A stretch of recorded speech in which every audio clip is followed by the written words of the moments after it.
تب یہ آیات مبارکہ نازل ہوئی اور فرمایا کہ دیکھیے شہداء وہ ہیں یستبشرون، وہ تو خوشیاں منا رہے ہیں جو اللہ تعالیٰ کی طرف سے انہیں نعمتیں دی گئی ہیں، یستبشرون بنعمت من اللہ، جو انہیں اللہ تعالیٰ کی طرف سے نعمتیں عطا کی گئی ہیں وہ تو اس پہ بڑے خوش ہیں، وہ تو بڑی خوشیاں منا رہے ہیں اور اللہ تعالیٰ کا فضل سے بہت خوش ہو رہے ہیں کہ اللہ تعالیٰ نے انہیں اتنا اجر عطا فرما دیا۔ اس کے علاوہ شہداء کے متعلق دوسرے پارے میں سورۃ البقرہ کی آیت نمبر 154 میں بھی فرمایا گیا ہے وَلَا تَقُولُوا لِمَن يُقْتَلُ فِي سَبِيلِ اللَّهِ أَمْوَاتٌ بَلْ أَحْيَاءٌ وَلَكِن لَا تَشْعُرُونَ، اور جو لوگ اللہ رب العزت کے راستے میں دین کے لیے قتل کر دیے جائیں یا مارے جائیں، ٹھیک ہے، ان کی فضیلت ایسے ہے، انہیں مردہ مت کہیں، وہ معمولی مردے کی طرح مردے نہیں ہیں بلکہ وہ زندہ ہیں، وہ حیات ہیں اور وہ حیات ہیں اور اللہ تعالیٰ کی طرف سے دیے ہوئے رزق کو خرچ بھی کرتے ہیں۔ اور بہت دفعہ ایسے بھی ہوا ہے کہ بعض شہداء کی جب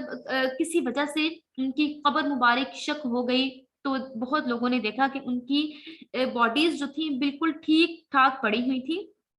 اسی طریقے سے امام مالک رحمہ اللہ تعالیٰ نے لکھا ہے کہ احد کے پہاڑ کے نیچے ایک برساتی نالا بہتا ہے جو ایک بار بہت زور سے وہ بہا تو جس کے باعث وہاں سے جتنی بھی لاشیں وغیرہ تھی وہ ظاہر ہونا شروع ہو گئی۔ جیسے ہی وہ لاشیں ظاہر ہونا شروع ہوئی تو ان میں سے بلڈ ابھی تک نکل رہا تھا، ان میں سے جو خون تھا وہ ابھی تک نکل رہا تھا۔ تو اس لیے لوگوں نے جب یہ چیزیں دیکھی تو وہ بہت حیران ہوئے کہ رسول اللہ صلی اللہ علیہ وآلہ وسلم نے جو فرما دیا تھا، یا اللہ تعالیٰ نے جو فرما دیا ہے یستبشرون بنعمت من اللہ، کہ اللہ تعالیٰ کی طرف سے جو انہیں نعمتیں دی گئی ہیں ان پر وہ خوشیاں منا رہے ہیں، تو یہ چیزیں ہیں کہ ان کی باڈیز بھی خراب نہیں ہوتی، جس طریقے سے ان کی باڈیز ہیں ویسے ہی رہتی ہیں۔ یہاں پر شہداء کے کچھ فضائل بھی بیان کیے گئے ہیں ان آیات میں کہ اللہ تعالیٰ نے انہیں کیا کیا فضائل سے نوازا ہے۔ پہلی فضیلت یہ ہے کہ وہ شہید ہو کر بھی زندہ رہتے ہیں، حیات کے مالک رہتے ہیں۔ دوسرا یہ کہ اللہ تعالیٰ کی طرف سے انہیں جنت کا رزق ملتا ہے، اور وہ رزق اس طرح سے ہے کہ کوئی اگر ایک فروٹ ہے اس کی اس نے ایک بائٹ لی ہے، ایک فروٹ ہے لائک وہ مینگو کہہ لے، کوئی آم ہے، آم کو اس نے ایک بائٹ لی ہے، اس کو بائٹ اب اس کا ٹیسٹ الگ ہوگا، اگین اس نے بائٹ لی ہے، اس کا ٹیسٹ الگ ہوگا۔ جب تک وہ اس مینگو کو، آم کو کھاتا جائے گا اس کا ٹیسٹ پہلے سے زیادہ میٹھا، پہلے سے زیادہ لذیذ ہوتا جائے گا۔ پھر جب وہ دوسرا کھائے گا اس پھل کا ٹیسٹ الگ ہوگا۔ اسی طریقے سے اس کی جو خواہش ہوگی، وہ سامنے دیکھے گا ایک پرندہ ہے، پرندے کی طرف دیکھے گا، اس کا دل چاہے گا کہ یہ روسٹ کیا ہوا اس کے سامنے ہو، تو فوراً سے اللہ تعالیٰ اس پرندے کو روسٹ کر کے اس کے سامنے پیش کر دیں گے۔ نہ تو پیٹ خراب ہوگا، نہ ہی ڈائٹنگ کی ضرورت پڑے گی، نہ ہی ہمیں اپنے دل کو مارنا پڑے گا کہ میں نے ڈائٹنگ کرنی ہے، میں نے کم کھانا ہے، میں نے یہ کرنا ہے، ایسا کچھ بھی نہیں ہوگا۔ جتنا کھائیں گے، جتنا پیئیں گے، اور وہ سب کا سب ہضم ہوگا، کیونکہ یہ نعمتیں اللہ تعالیٰ کی طرف سے عطا کی جائیں گی اور ان نعمتوں کو یوز بھی کیا جائے گا، انہیں ہم استعمال بھی کریں گے، ٹھیک ہے۔ تو یہ تمام چیزیں جنت میں ہمیں عطا کی جائیں گی۔ الذین استجابوا للہ والرسول من بعد ما اصابهم القرح، جن لوگوں نے اللہ اور اس کے رسول کے کہنے کو قبول کر لیا اس کے بعد کہ انہیں کوئی زخم لگا تھا، ما اصابهم القرح، کہ انہیں کوئی زخم لگا تھا، للذین احسنوا، اور للذین ان لوگوں کے لیے، احسنوا جنہوں نے نیکی کی، منہم ان میں سے، واتقوا اور پرہیزگاری کی، اجر عظیم ان کے لیے اجر عظیم ہے۔ جن لوگوں نے رسول اللہ صلی اللہ علیہ وآلہ وسلم کی باتوں کو قبول کر لیا، ان کی باتوں کو مان لیا، اور ان کی وجہ سے میدان احد میں یا جنگ میں انہیں کوئی زخم لگا، اللہ تعالیٰ ایسے لوگوں کی نیکیوں کو قبول کرتا ہے جو کہ نیک اور متقی ہیں، ان کے لیے اجر عظیم ہے۔ الذین، وہ لوگ جو قال کہا، لہم ان کے لیے، الناس لوگوں نے، ان الناس کے لوگ، قد جمعوا جمع کیا ہے، لکم تمہارے لیے، فخشوہم پس ڈرو ان سے،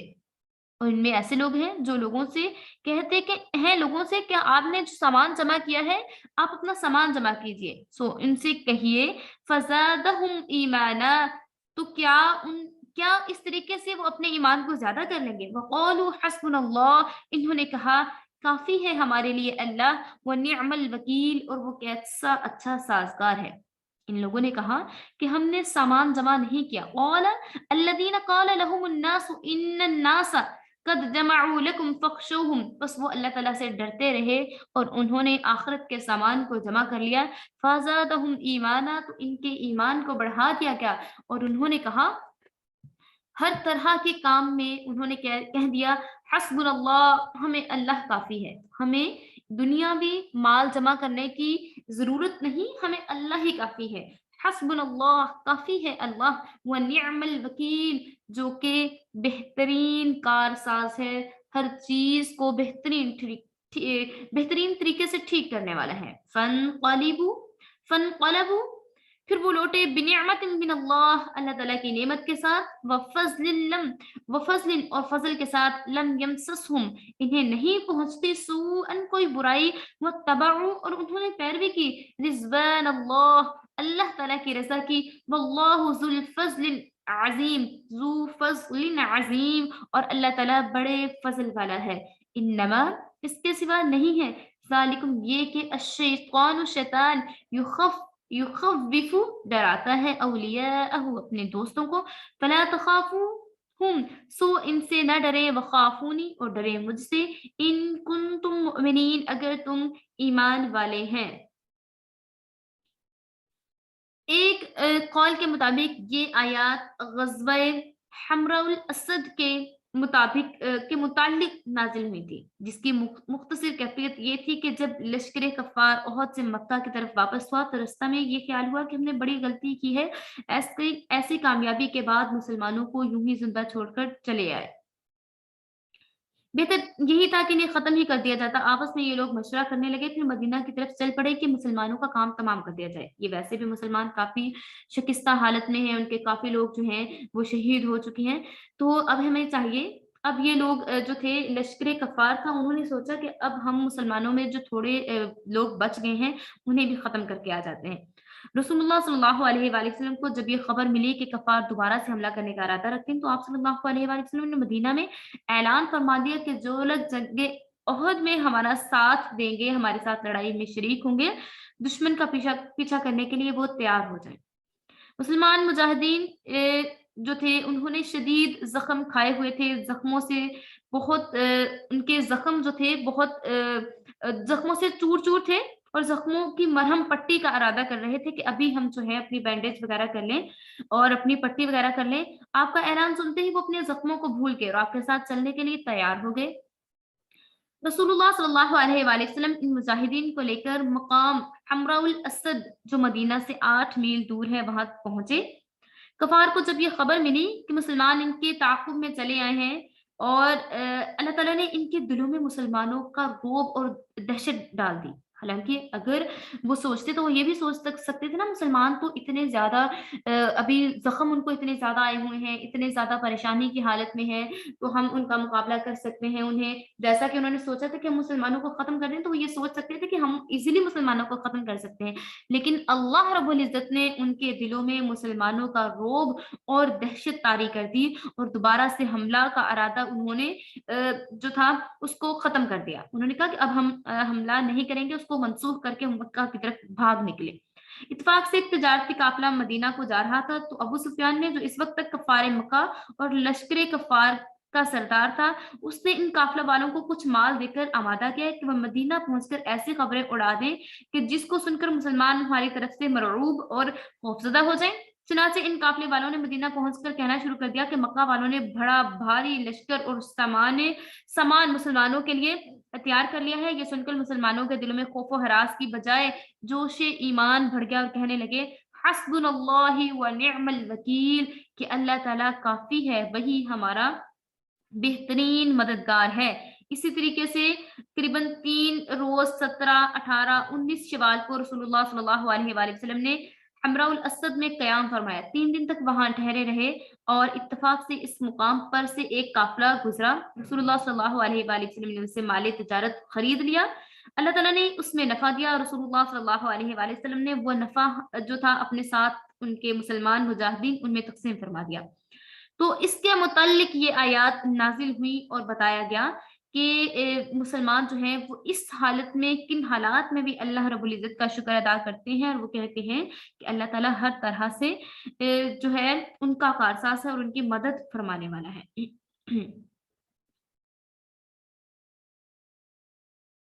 وَلَا يَحْزُنْكَ الَّذِينَ يُسَارِعُونَ فِي الْكُفْرِ،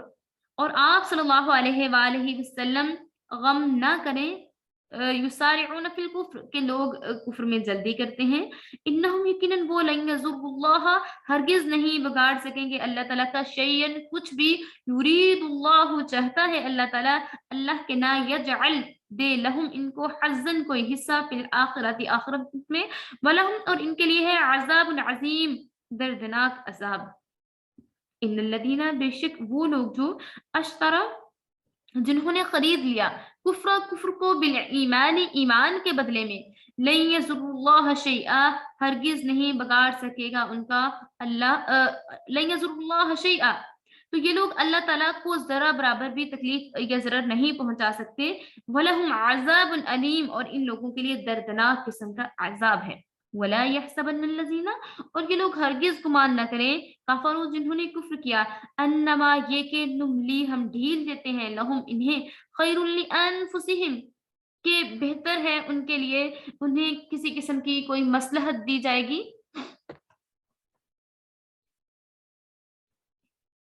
لہم ان کے لیے لیزدادو تاکہ وہ بڑھ جائیں اسمن اپنے گناہ میں، ولہم عذاب مہین اور ان کے لیے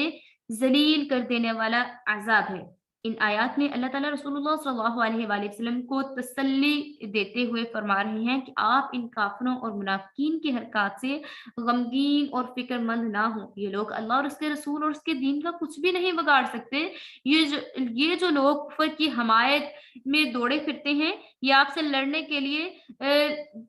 لیے بڑے تیار ہیں اور آپ صلی اللہ علیہ وآلہ وسلم اور دین کو خراب کرنا چاہتے ہیں، تو آپ ان کی ذرا پرواہ نہ کیجیے، ان کی کاروائیوں سے غمگین نہ ہوں۔ جن لوگوں نے ایمان کے بدلے میں کفر کو خرید لیا ہے، جنہوں نے ایمان کو چھوڑ کر کفر کو اختیار کیا ہے، وہ اپنے نفع اور نقصان کو نہیں سمجھ سکتے کہ انہوں نے خود ہی اپنے پاؤں پہ اپنے پیروں پہ کلہاڑی ماری ہے، یہ لوگ اللہ تعالیٰ کا کیا بگاڑ سکتے ہیں، یہ لوگ اللہ تعالیٰ کا کچھ بھی نہیں بگاڑ سکتے، لہٰذا آپ ان کی حرکات سے غمگین اور فکر مند نہ ہوں، اور یہ جو کافر اپنے عیش و عشرت پر بہت مغرور ہیں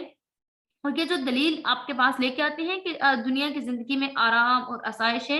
انہیں بتا دیجئے کہ وہ اپنے بارے میں صرف خوش فہمی لیے ہوئے ہیں کہ یہ ہمیشہ کے لیے ان کے پاس رہے گا، حالانکہ یہ کوئی چیز بھی ان کے پاس ہمیشہ کے لیے نہیں رہے گی، اور انہیں اگر وہ اپنے کاموں میں بڑھ چڑھ کے مسلمانوں کو تنگ کر رہے ہیں یا اپنے کاموں میں بڑھ چڑھ رہے ہیں، انہیں مہلت دی جا رہی ہے جیسے کہ ظالم کی رسی دراز کی جا رہی ہے، تو انہیں بتا دیجئے انہیں مہلت اس لیے دی جا رہی ہے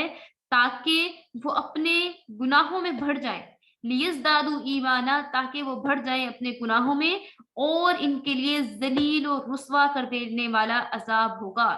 ٹھیک ہے، یہاں پہ یہ بتایا جا رہا ہے کہ اگر کوئی ظلم کرتا ہے، اس کی رسی دراز ہو رہی ہوتی ہے، بڑھ رہی ہوتی ہے، ہمیں بظاہر یہ لگ رہا ہوتا ہے کہ اس کو ابھی تک اتنی ڈھیل اللہ تعالیٰ نے دی ہوئی ہے، ہمیں ہو رہا ہوتا ہے اس کو جلدی سزا ملنی چاہیے، یہ تو بہت ظلم کر رہا ہے، لیکن اللہ تعالیٰ فرما رہا ہے کہ اگر وہ توبہ طائب نہیں کرتا اور وہ ظلم کرتا جاتا ہے تو اللہ تعالیٰ اس کو ڈھیل دے رہے ہوتے ہیں کہ اس کو ایک دم سے لیزدادو اسما اور اس کے گناہوں کو بڑھاتے جاتے ہیں تاکہ اس کو ذلیل کر دینے والا عذاب دیا جائے۔ ما کان اللہ نہیں ہے اللہ کے لیے لیذر کہ وہ چھوڑے مؤمنین ایمان والے، اللہ تعالیٰ مسلمانوں کو اس حالت پر نہیں رکھنا چاہتے، ما کان اللہ نہیں ہے اللہ تعالیٰ لیذر المؤمنین کہ مسلمانوں کو چھوڑ دیں، علی ما انتم علی پر ما انتم جس پر ہیں، علیہ اس پر، حتی یہاں تک کہ یمیز الخبیثہ تاکہ پاک کر دیں، تاکہ جدا کر دیں خبیثہ ناپاک کو من الطیب پاک سے۔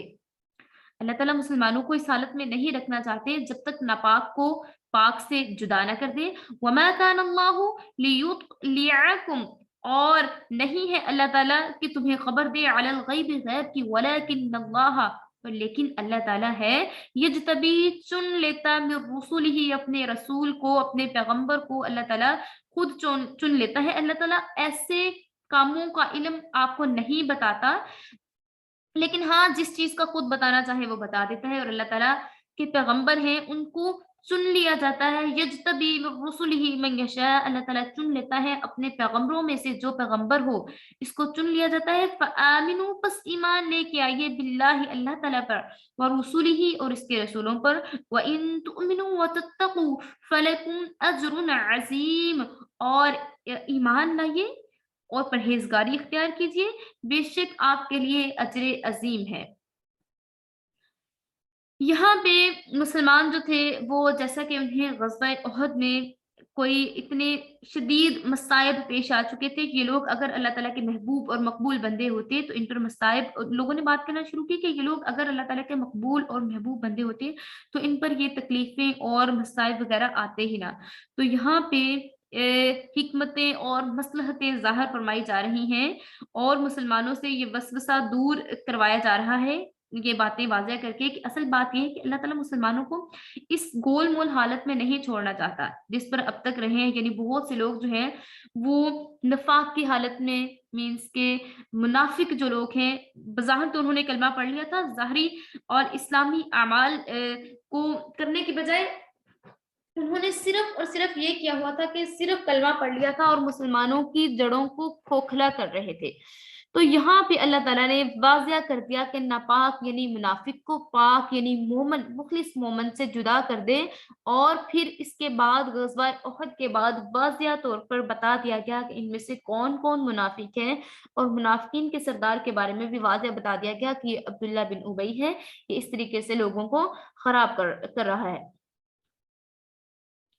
بغیر امتحان کے منافقوں کے نام یہاں پہ پھر بتایا گیا کہ ابھی وما کان اللہ لیطلعکم، کہ اللہ تعالیٰ آپ کو اطلاع دے گا، لیکن اللہ تعالیٰ ابھی آپ تھوڑے سے ٹائم کے بعد اللہ تعالیٰ منافقین کے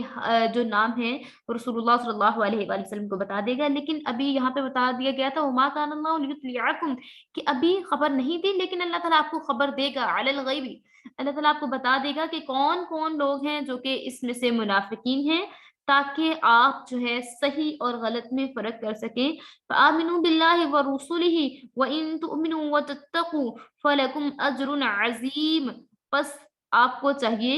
کہ ایمان کے پسندیدہ اور کفر کے ناپسندیدہ ہونے میں اہل باطل کو کوئی بھی کس قسم کے شعبہ نہ دو، کہ وہ لوگ جو اب آپ کے سامنے ظاہر ہو چکے ہیں انہیں واضح طور پر بتا دیا جائے، اور ان ایسے لوگوں سے آپ کو چاہیے کہ آپ بچ کے رہیں۔ اور مسلمان جو ہیں وہ تو اللہ تعالیٰ پر ایمان رکھتے ہیں، اس کے رسول اللہ صلی اللہ علیہ وآلہ وسلم کی اطاعت کرتے ہیں، اور اگر یہ لوگ ایمان لے آتے ہیں، اللہ تعالیٰ سے ڈرتے ہیں، منافقین کی بھی بات ہو رہی ہے کہ اگر یہ اللہ تعالیٰ سے ڈریں گے تو اللہ تعالیٰ کے پاس ایسے لوگوں کے لیے بھی اجر عظیم ہوگا۔ وَلَا يَحْسَبَنَّ الَّذِينَ يَبْخَلُونَ بِمَا آتَاهُمُ اللَّهُ مِنْ فَضْلِهِ، اور ہرگز نہ خیال کریں ایسے لوگوں کے بارے میں جو کہ بخل کرتے ہیں، جو کہ کنجوسی کرتے ہیں۔ بما آتاہم اللہ من فضلہ، جبکہ انہیں دے دیا ہے اللہ تعالیٰ نے اپنے فضل سے، ہوا خیر لہم، اور بہتر ہے ان کے لیے، ہوا شر لہم، کہ وہ برا ہے، کوئی چیز ان کے لیے، کچھ چیزیں ہیں جو کہ ان کے لیے بہتر ہیں لیکن کچھ چیزوں میں ان کے لیے شر ہے۔ سیطوقون، عن قریب توق پہنایا جائے گا، ما بخلو، جنہوں نے بخل سے کام لیا، جنہوں نے کنجوسی سے کام لیا، انہیں توق پہنایا جائے گا، بہی یوم القیامہ، قیامت کے روز انہیں ان کے گلے میں کڑے ڈالے جائیں گے، انہیں توق پہنایا جائے گا۔ وَلِلَّهِ مِيرَاثُ السَّمَاوَاتِ وَالْأَرْضِ، اور اللہ ہی کے لیے ہے زمین و آسمان کی میراث، اور اللہ تعالیٰ ہر چیز کا علم رکھنے والا ہے۔ یہاں بخل کے بارے میں بات کی جا رہی ہے کہ جو لوگ کنجوسی سے کام لیتے ہیں، بخل سے کام لیتے ہیں، اللہ رب العزت کے راستے میں بالکل بھی خرچ نہیں کرتے، باقی ایسے وہ چاہے وہ کوئی بہت بڑی سے بڑا برانڈ یوز کر رہے ہوں، بڑے سے بڑی عام چیزوں پہ، ایک عام چیز خریدنے کے لیے، ضروریات زندگی کی چیزیں خریدنے کے لیے بجائے وہ ان کو وہ چیز کم پیسوں میں بھی مل جائے گی, اچھی چیز بھی مل جائے گی, اس کو لینے کے بجائے وہ مہنگی چیز لینا پسند کریں. لیکن جب ان سے کہا جائے اللہ رب العزت کے راستے میں خرچ کریں تو وہ جیب میں سکے ڈھونڈتے ہیں. ٹھیک ہے, جو لوگ بخل سے کام لیتے ہیں ایسے لوگوں کے بارے میں بات کی جا رہی ہے, جو لوگ اللہ تعالیٰ کے راستے میں خرچ کرنا پسند نہیں کرتے جبکہ ان پر خرچ کرنا واجب ہو, خرچ نہیں کرتے, بخل کرتے ہیں, بخل حرام ہے اور اس پر جہنم کی سخت وعید آئی ہے. اور جن موقعوں پر خرچ کرنا واجب نہیں ہے اور ایسے موقعوں پر وہ لوگ خرچ کر دیتے ہیں تو یہ کہا جا رہا ہے کہ وہ اسراف میں آ جاتا ہے. تو یہاں پہ بخل سے مراد وہ ہے جو کہ جو چیزیں ان پر واجب ہیں, فرض ہیں, وہ ان چیزوں کو بھی صحیح ادا نہیں کرتے. جیسے کہ کئی قسم کے واجبات ہیں, جیسے کہ اپنے اوپر اور اپنے عزیز و قارب کے اوپر خرچ کرنا, اپنے اوپر خرچ کرنا, اور جن کا نان نفقہ اس کے ذمہ ہے اس پر خرچ کرنا. دوسرا جو صدقات, زکوٰۃ, یہ چیزیں, صدقہ فطر, یہ چیزیں ان پر جو واجب ہیں ان کو بھی وہ ادا نہیں کرتے. تو ایسے لوگوں کے بارے میں بات کی جا رہی ہے کہ یہ لوگ جو ہیں جنہیں اللہ تعالیٰ نے دیا ہے, قیامت کے روز پھر ان کے دلوں میں طوق پہنایا جائے گا. بخل کی سزا جو اس آیت میں بیان کی گئی ہے, قیامت کے روز جس چیز کے دینے میں بخل کیا ہوگا, اپنی طرف سے اس چیز کو بڑا سنبھال کے رکھ لیا ہوگا کہ میں اس کو نیکسٹ ٹائم کے لیے کہیں یوز کر لوں گی, اور اس کو بجائے اللہ تعالیٰ کے راستے میں دینے کے اگر کبھی ضرورت پڑے بہترین چیز دینے کی, جیسا کہ ہم نے پہلے پڑھا تھا نا کہ اگر آپ نے اللہ رب العزت کے راستے میں دینا ہے تو اپنی بہترین چیز دیجیے, تو اللہ تعالیٰ اس کے بدلے میں آپ کو اس سے بھی بہترین چیز سے نوازے گا. ٹھیک ہے, تو جب اس چیز کو بنا کے سنوار کے رکھ لیا جائے گا, قیامت کے روز اللہ تعالیٰ اس کا توق بنا کے اس کے گلے میں ڈالے گا. اور اس کی تفسیر رسول اللہ صلی اللہ علیہ وآلہ وسلم کی اس حدیث شریف سے ہو جاتی ہے. حضرت ابو ہریرہ رضی اللہ تعالی عنہ سے روایت ہے, رسول اللہ صلی اللہ علیہ وآلہ وسلم نے فرمایا کہ جس شخص کو اللہ تعالیٰ نے کوئی مال عطا فرمایا پھر اس نے اس کی زکوٰۃ ادا نہیں کی تو قیامت کے روز یہ مال ایک سخت زہریلا سانپ بنا کر اس کے گلے میں توق بنا دیا جائے گا, اور وہ شخص اس کی منہ کو پکڑے گا اور اس کے منہ کے اندر جائے گا اور کہے گا کہ میں تیرا وہ مال ہوں جسے میں تیرا وہ خزانہ ہوں, وہ تیرا مال ہوں جسے تو سنبھال کے رکھا کرے گا. اس کے بعد رسول اللہ صلی اللہ علیہ وآلہ وسلم نے اس آیت مبارکہ کی تلاوت فرمائی. ایک حدیث میں رسول اللہ صلی اللہ علیہ وآلہ وسلم نے فرمایا کہ جو اپنے رشتہ داروں کی ضرورت سے بچے ہوئے مال سے مدد کرے اور وہ کوئی ان سے مدد مانگے, ٹھیک ہے, کوئی ان سے مدد مانگے تو وہ ان کی مدد نہ کرے, بخل کرے تو وہ مال قیامت کے دن سانپ بنا کر اس کے گلے میں ڈال دیا جائے گا. رسول اللہ صلی اللہ علیہ وآلہ وسلم نے اس کے بعد اس آیت کی تلاوت فرمائی. ایک حدیث میں یہ بھی ہے کہ جو شخص اپنے پیچھے خزانہ چھوڑ جائے تو وہ خزانہ ایک دو منہ والا سانپ, گنجا سانپ بن کر قیامت کے دن اس شخص کے پیچھے لگ جائے گا, اور وہ شخص گھبرا کر کہے گا کہ تو کیا چیز ہے, تو کیا بلا ہے, تو وہ کہے گا میں تیرا وہ خزانہ ہوں جس کو تو اپنے پیچھے چھوڑایا تھا اور تو نے لوگوں کو وہ چیز نہیں دی, لیکن تو اس کو پیچھے ویسے ہی چھوڑ آیا. تو اس طرح قیامت کے بہت سے عذابوں میں سے ایک عذاب یہ بھی ہوگا کہ جس شخص نے اپنے مال کو سنبھال کے رکھا کہ یہاں سے کنجوسی کر لوں, وہاں سے کنجوسی کر لوں, اور اس چیز کو سنبھال کے رکھوں, وہ چیز آپ کے کسی کام کی نہیں. جیسے ہی آپ کی ڈیتھ ہوئی آپ کے پیچھے والوں کی وہ ساری چیزیں ان کی ہو گئیں اور آپ کا کچھ بھی نہیں رہا. اس لیے اپنی زندگی ہی میں دینا سیکھیے, اللہ تعالیٰ کے راستے میں دینا سیکھیے, جتنا ہو سکتا ہے اللہ تعالیٰ کے راستے میں دیجیے. دیکھیے اگر آپ اللہ تعالیٰ کے راستے میں صدقہ کرتے ہیں تو صدقہ سے جو ہے وہ 70 بلاؤں کو ٹال دیتا ہے, 70 بلائیں آپ سے دور کر دی جاتی ہیں. آپ اس طریقے سے بھی صدقہ ادا کر سکتی ہیں کہ آپ پہلے سے صدقہ دے دیں کہ یہ اگر آپ پیسے دے رہے ہیں تو آپ یہ سوچ لیں کہ اگر یہ میں نے 500 دیا ہے یا میں نے یہ 100 دیا, کتنے بھی دیے, تو یہ میرے پورے مہینے کے ایڈوانس میں صدقہ دیا ہے, یا ڈیلی دے دیں, ڈیلی دیں گے تو اس کا اور زیادہ ثواب ہوگا. مستحق کو صدقہ دیں, ٹھیک ہے, مسجد کو صدقہ نہیں لگتا, یہ بات اپنے ذہن میں رکھیے. صدقہ مستحق کو لگتا ہے. مستحق وہ ہے جو کہ ہاں جی, اگر صدقہ آپ دے دیں گے اس میں ڈالنے کی بجائے نا, وہ گلا میں ڈالنے کی بجائے وہ تو اس میں یوز ہو جاتا ہے نا, اس کی تعمیر وغیرہ میں, اس کا ثواب الگ سے ملے گا کہ جب تک وہاں پہ اینٹ لگی رہے گی آپ کے نیم سے، وہ چیزیں جو آپ کے نام سے اس مسجد کی جہاں پہ مسجد وغیرہ بن رہی ہوگی نا، تو اس میں وہ چیزیں اگر استعمال ہو رہی ہوں گی، اس میں جو لوگ عبادت کریں گے تو آپ کو تب تک ثواب ہوتا رہے گا جب تک وہاں پہ عبادت کی جائے گی، ٹھیک ہے یہ چیز۔ لیکن صدقہ آپ کا وہاں پہ نہیں لگتا۔ صدقہ کس کو لگتا ہے؟ جو کہ مستحق ہوں زکوٰۃ کے، جو کہ مستحق ہوں آپ کے صدقات کے، جو لوگ نیڈی ہوں، لائک جو ہے یتیم ہے، غریب ہے، لا یسألون الناس الحافا، جو کہ لپٹ کر سوال نہیں کرتے، اس کے بارے میں بھی ہم پڑھ چکے ہیں۔ جو لوگ لپٹ کر سوال نہیں کرتے، جو آپ کے پیچھے نہیں پڑ جاتے کہ مجھے دیں مجھے دیں مجھے دیں، بلکہ آپ کو پتا ہوتا ہے کہ آپ کے محلے میں کون ایسا ہے جس کے گھر میں کوئی کمانے والا نہیں ہے، کون ایسا ہے جس کے گھر میں اگر کوئی کمانے والا بھی ہے تو وہ اس کی نیڈ پوری نہیں ہو رہی، اس کی ضروریات پوری نہیں ہو رہی۔ ویسے ہی آج کل اتنی مہنگائی کا دورہ ہے، ضروری نہیں ہے کہ آپ نے رمضان المبارک میں ہی دینا ہے، رمضان المبارک میں دیں گے تو زیادہ نیکیاں بڑھ جائیں گی، زیادہ اجر و ثواب ملے گا، لیکن عام ڈیز میں بھی آپ دیکھتے رہا کریں، ارد گرد آپ کو جہاں لگے کہ اس کو ضرورت ہو سکتی ہے اس کو لازمی دے دیا کریں۔ آپ کے دینے سے کیا ہوگا؟ آپ کی نیکیوں میں اضافہ ہوگا۔ آپ پہ اگر کوئی مصیبت آنے والی ہے، آپ چاہتے ہیں کہ آپ کی مصیبت وہ ختم ہو جائے، وہ ٹل جائے، تو آپ صدقہ دیا کریں، آپ اللہ تعالیٰ کے راستے میں آپ دینا شروع کیجئے۔ بلیو کیجئے، جب آپ اپنے ہاتھ کو کھولیں گی، آپ دینے والا بنے گی، تو آپ دیکھیے گا کہ آپ کا کھلا ہوا ہاتھ کس طریقے سے بھرنا شروع ہو جائے گا انشاءاللہ۔ اللہ رب العزت کے راستے میں ضرور خرچ کیا کریں، ضرور۔ اور میں نے بہت سے ایسے لوگوں کو بھی دیکھا ہے، بلیو کیجئے،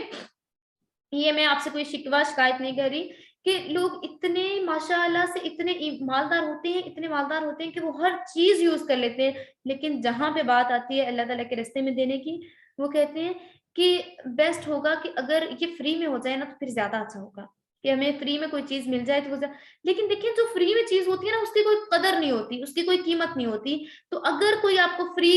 اگر فری میں مل بھی جائے تو آپ اس کی اتنی قدر نہیں کریں گے۔ اگر آپ اللہ تعالیٰ کے راستے میں لگا لیتے ہیں، جتنے بھی ہیں لگا لیتے ہیں، تو وہ کاؤنٹ ہوتے ہیں، وہ آپ کو بڑھا کے، وہ دگنا چگنا کر کے وہ اللہ تعالیٰ آپ کو دے دیتا ہے، ٹھیک ہے۔ ایک حدیث کا مفہوم یہ بھی ہے